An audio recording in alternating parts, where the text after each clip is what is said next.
I'm Savannah, this is Cleaver Cooking, and today I'm gonna show you how to make a standard country sourdough loaf, okay? We also run the bakery and smokery Capona. You can check that out in the link below. And so our country sourdough loaf is called the bench loaf, and that's what I'm gonna show you how to make today. It's gonna be super fun. Let's do it.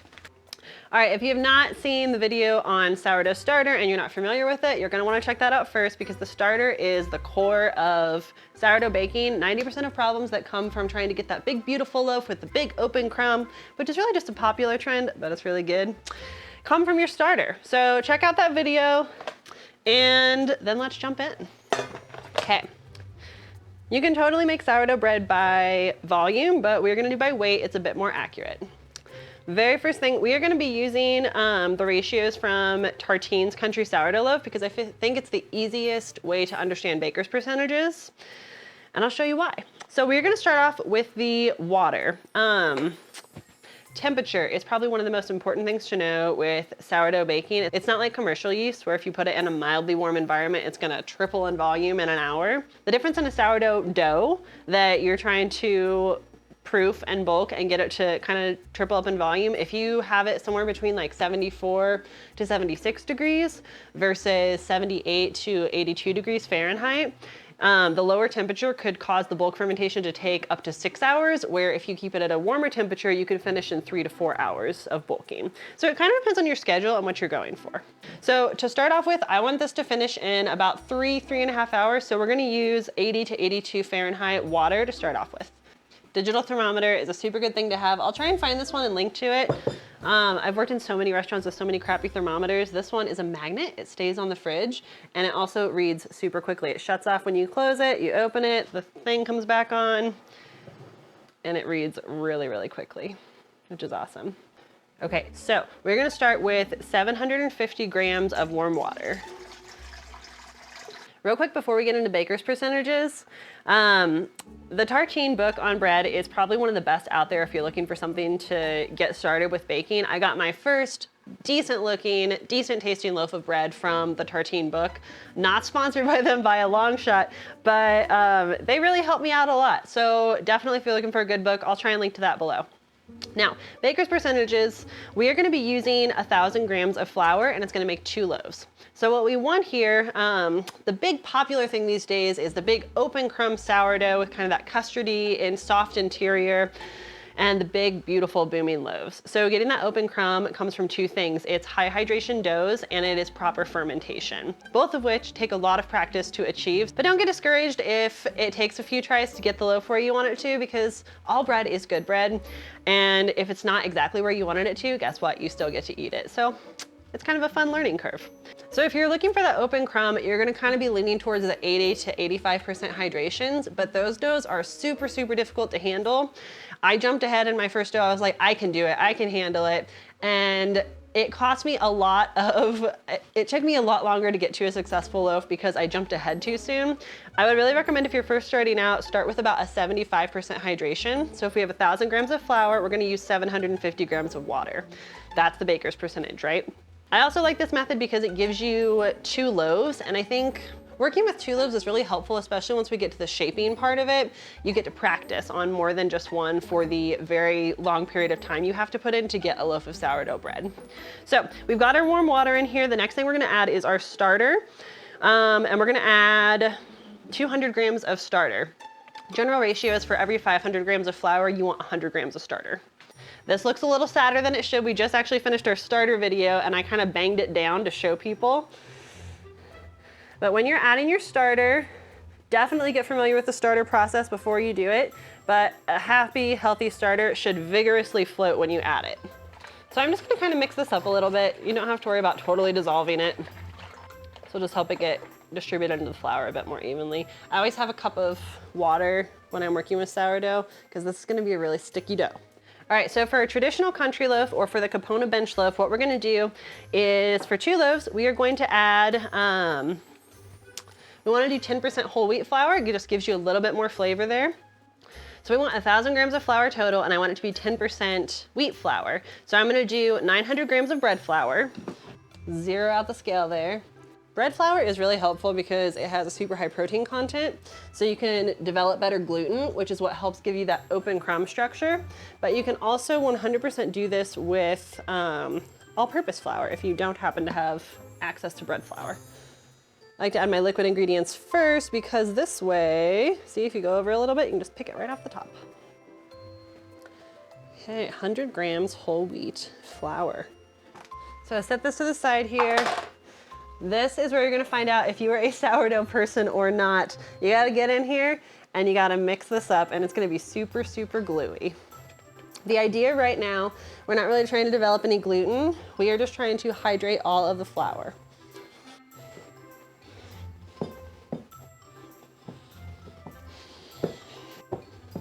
And that's pretty good.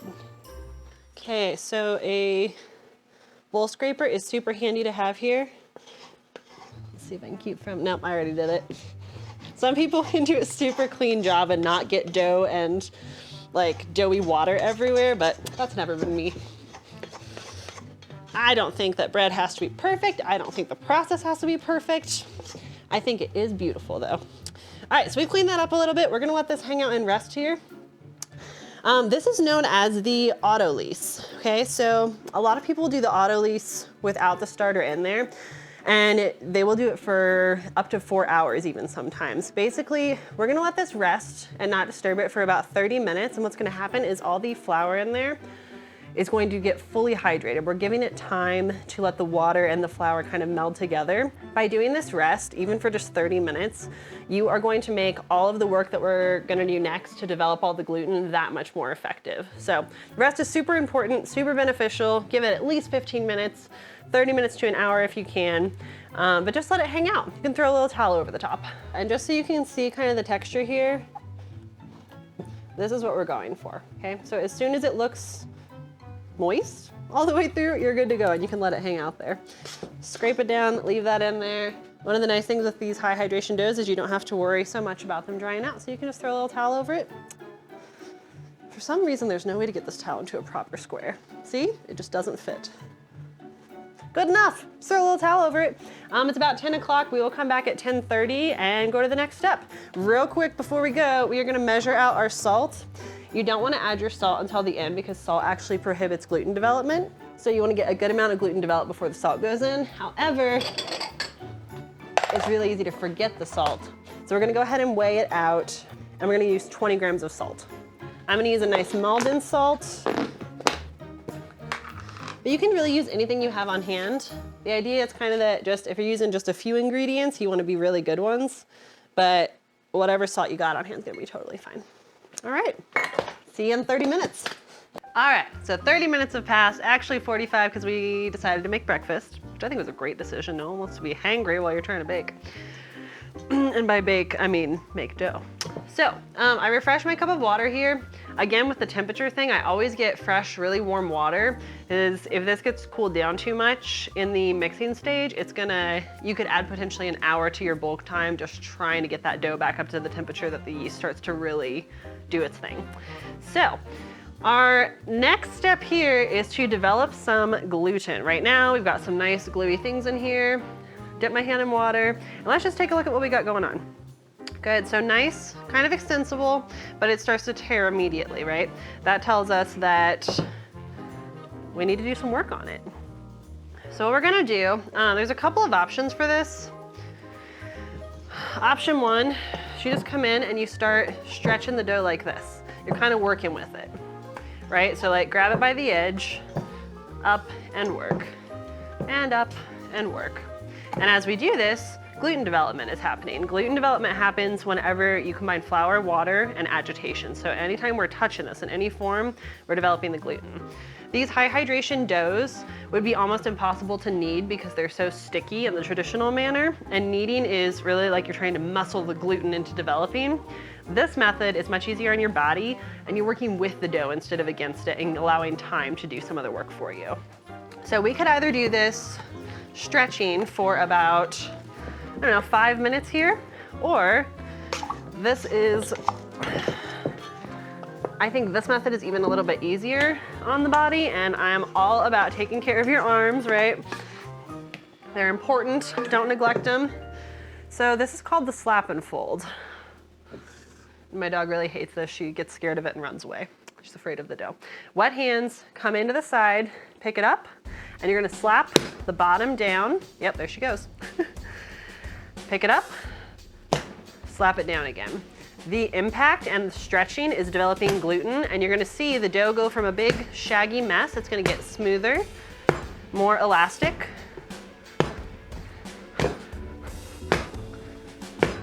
It's a really good sign of gluten development. We're gonna do this until we start to see tears happening along the top here, which tells us that we have stretched the gluten as much as it wants to be stretched right now, and then we'll give it a break. So this to me is easier than doing that stretching for 5 minutes. Yeah, see how we went from a big sticky mess to a nice kind of clean elastic top. I'm starting to get some tearing in here. Maybe just a couple more. Yeah, so now this is good. We're gonna put it back in the bowl. We're now gonna let it rest for 5 minutes.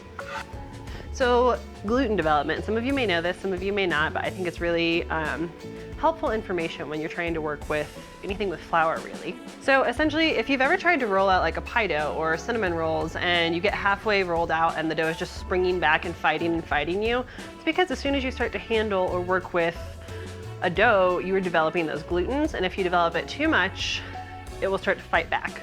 Kind of like how you saw it all get constricted and tight and into a nice tiny little ball there. So we want to develop more gluten, but what we're going to do is let time help us out here. As soon as you stop handling it and just let it rest, the gluten's going to relax. It's like the gluten is 2 strands of protein. Whenever you start to work it, it gets tighter and tighter and tighter and more constricted. The more you work it, the more of these strands that you develop.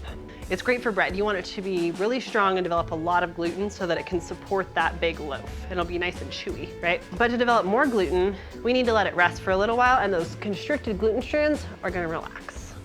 And that's gonna allow us to develop even more gluten strands when we go back in 5 minutes from now. Really quick, let's talk about mixers. You'll see my big mixer over here. Before I got that, our first pop-up we did for Capona, we did, gosh, what did I do? Like 20 bench loaves and like, I don't know, 12 or 24 baguettes, I can't remember, but I didn't have the mixer. And so I had to do it all by hand. I had big buckets.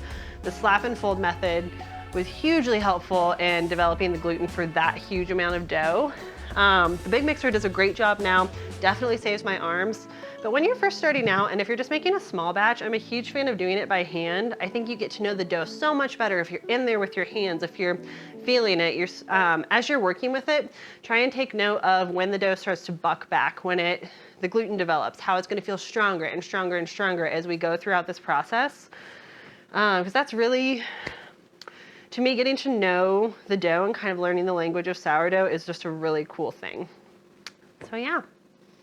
All right, so we let it rest for 5 minutes, and rather than do the slap and fold again, I'm just gonna give it these stretches because we have developed, see how smooth it is, a good bit of gluten in there. So what I'm gonna do is set a timer for 3 minutes and we're gonna stretch. Dampen the hand, come on in, around the edge, start grabbing and fold it over.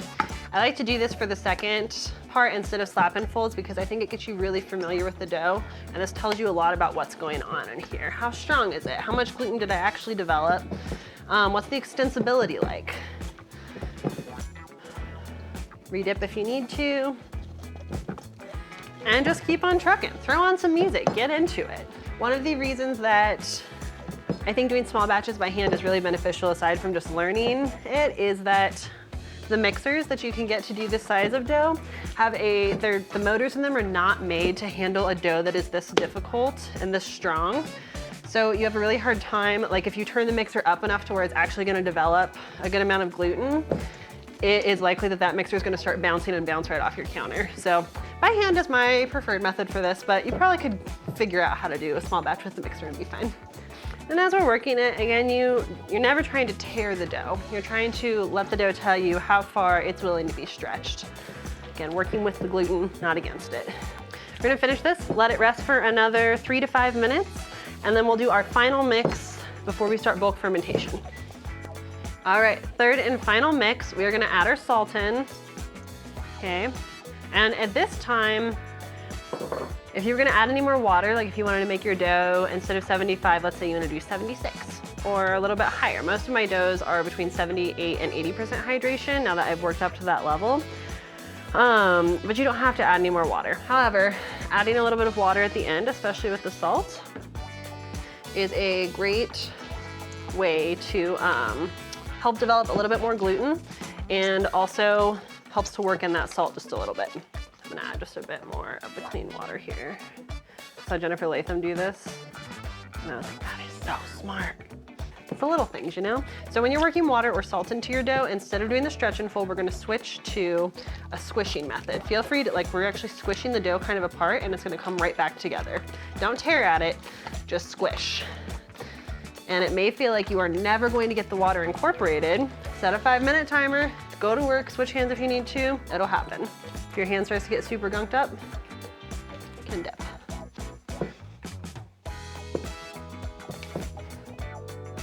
If you ever get gunked up like this to where it's really sticking to you, don't try and rip away from it, just let the dough slowly release. Okay, after about 5 minutes, we're gonna clean ourselves up here. You could do the bulk ferment in this bowl, especially when you're first starting out with the sourdough. It's actually really hard to tell when it has doubled in volume, which is a good sign that bulk fermentation is done. Because every 30 minutes or so, we're gonna be getting in there and doing a coil fold, which I'll show you next.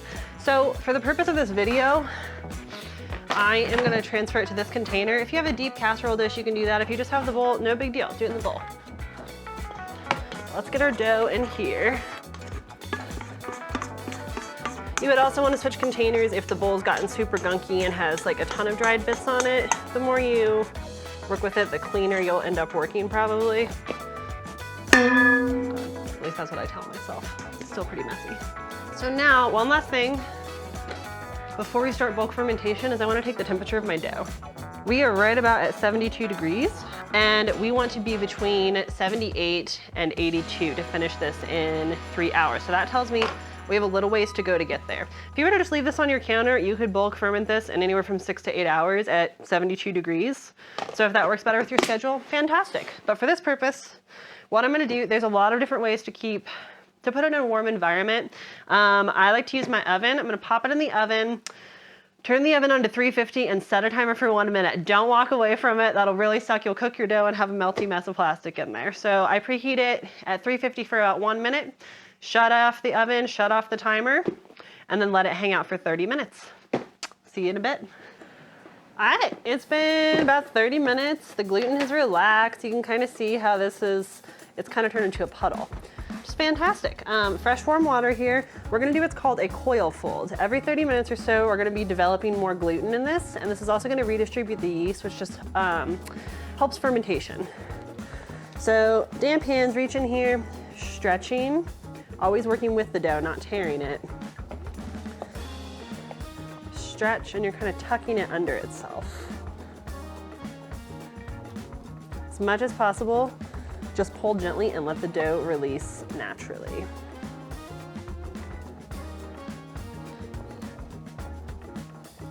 There we go. And kind of clean up the edge there. So this, because we're doing this every 30 minutes, is what can make it a little bit difficult to figure out when it's actually doubled in volume. But the more you do it, the better you'll get at it. And you've also got time and temperature on your side too to help. Same thing, stretch, tuck under.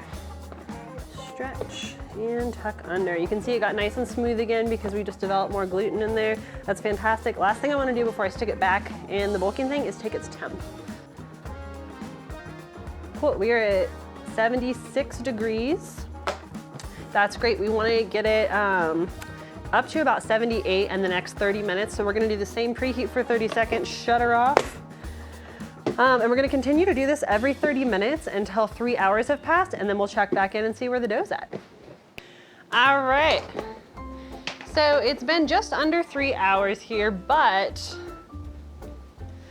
I checked my dough temp and we jumped up to about 84, almost 85 degrees, which is a little warmer than ideal. So what that tells me is that the fermentations process has probably sped up, so we might actually be ready. We might have finished bulk fermentation. Another sign I look for is if you see how jiggly this has become, it's much looser. When you get your hands in there, you'll start to feel, the dough will feel puffy, feel kind of like a cloud, as opposed to being kind of like sticky. When, well, not sticky, it's always gonna be sticky, but as opposed to being like it felt the first time, God knows.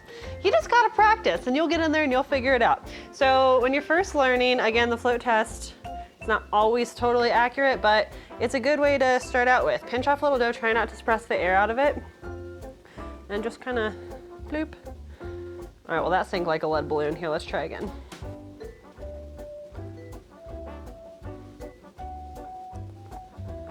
Okay, so still sinking. We may not be quite ready yet. Sometimes what I like to do here, let's go ahead. You can start to see those bubbles on the top too.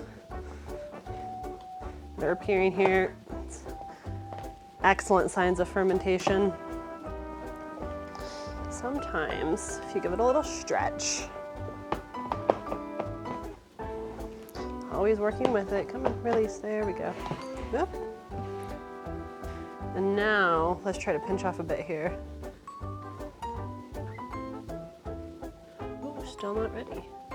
Cool, so we tried the flow test. And it's still sinking. That tells me it needs to go a little bit longer. So even though we jumped up to almost 85 degrees there, we didn't speed up the fermentation process enough that it got ahead of us. So we're gonna throw this back on, let it go for another 30 minutes to an hour. We'll check it again in 30 minutes, continue to do the stretch and folds. Typically when you're doing dough, if it's not floating, just give it a little bit longer. An underproof dough it sucks as you go to all this work and then it's not quite where it should be. So give it as long as it needs, really, and time and temperature. You'll figure it out in your kitchen as you go along what ends up working for you. All right, we gave it another 30 minutes and let's give it a check here.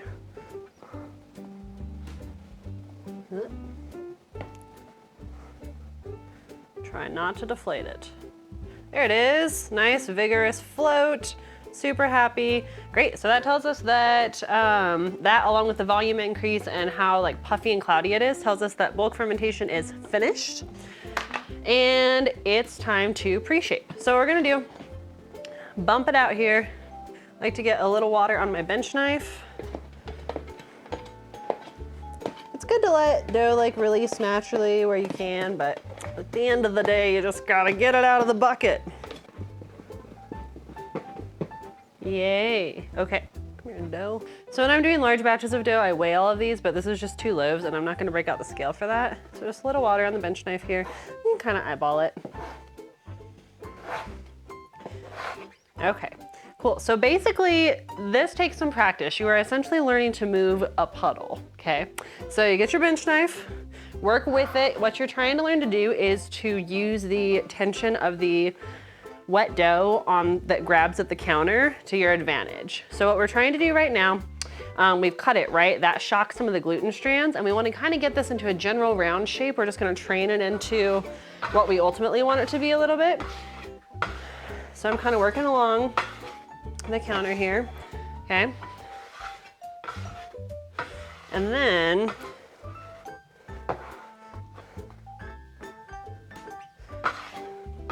I'm gonna start to push and you can see the bottom kind of tucks underneath. Push, the bottom kind of tucks underneath and you're kind of moving a little bit to the side. So you're tucking and it's rolling. As it goes, tuck and roll. And you don't have to do this a ton. It does not have to be perfect. It took me a lot of large batches of dough to be able to make a semi-neat circle with this. But that's about what we're going for. You can see how it has nice tall edges here. And we're just gonna let it rest for about 30 minutes. This is called the bench rest. It's where our bench loaf got its name from. If that turns out to be a little bit too challenging when you start out with, and you're like, God, I just need to get this finished, you can always go ahead, dampen your hands.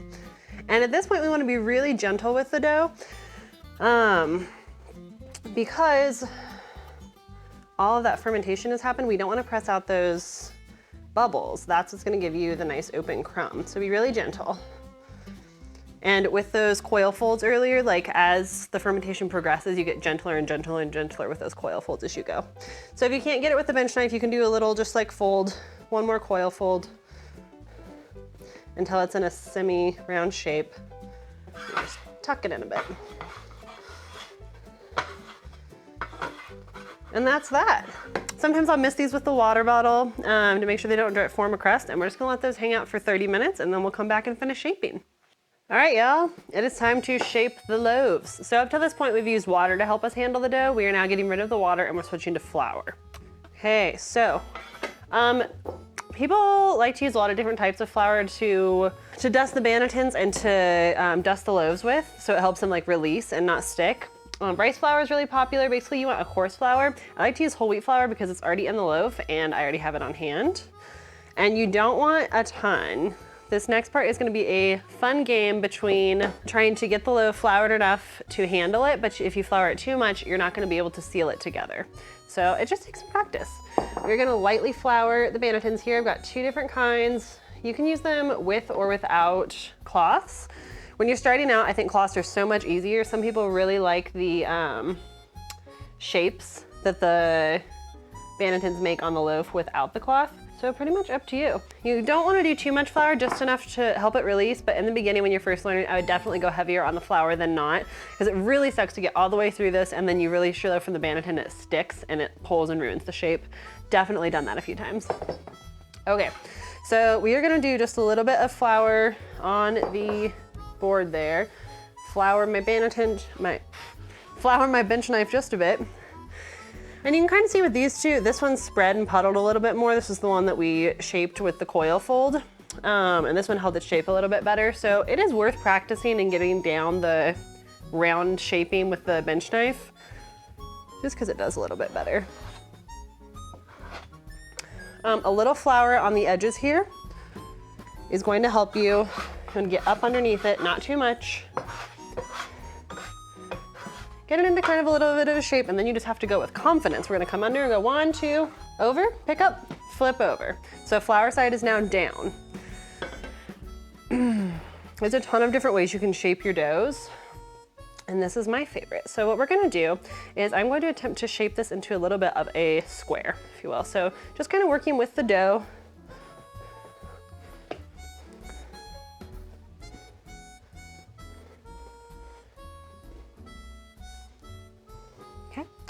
So the purpose of shaping the loaves here when you're working with high hydration doughs is you need to build tension in the dough, in the shaping process. Otherwise, you're gonna have a pancake loaf when you bake it in the oven and it won't hold its shape in spring. So when we go to build the tension, we are going to stretch the dough. You always wanna work with the dough, try not to tear it. Fold it over to the middle, okay? Flour as needed. Grab the edge here, stretch, fold to the middle. Same thing over here, stretch and fold. And then I like to pinch this together. And again, this is where you don't want to have flour on the underside there. So seal all of that together. This top part, we're just gonna grab a little bit of it and we're just gonna bring it about halfway there. So now we have a nice rectangle. So this we call buttoning up. We have these 2 floppy ears here, right? This is where you can really tell when I pull this over, bring it in, you see the tautness that's happening here? I'm trying to stick this here, pull over, create tension, okay? Pinch. Then from the sides, over, over, kind of close it all together. Over, over, over, over. Okay, so that's looking pretty good. That's a nice good log there. And then the final step, pick up, fold in.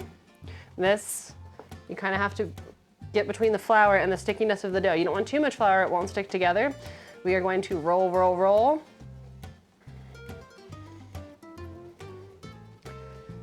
Here we go. And now, if you see any big bubbles throughout this process, pop them. Seal the edges.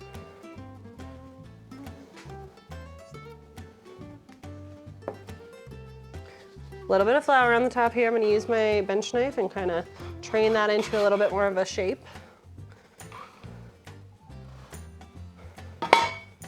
Perfect. I'm gonna take our loaf here, we're gonna go right into the banneton. You wanna go flour side down, bottom side up. I left a little bit of a lump on this side, so what I'm gonna do is, I've developed a ton of gluten now, right? I'll let this relax, and then I'll do one more of those little stitch overs to even it out a little bit. Loosen it, come over. Once you get a little bit better at it, and go kind of fast. Because when you got, you know, 30 of these to get through, you gotta move it. Pop any big bubbles. Remember, it's all about creating tension, but letting that dough work with you, not against you.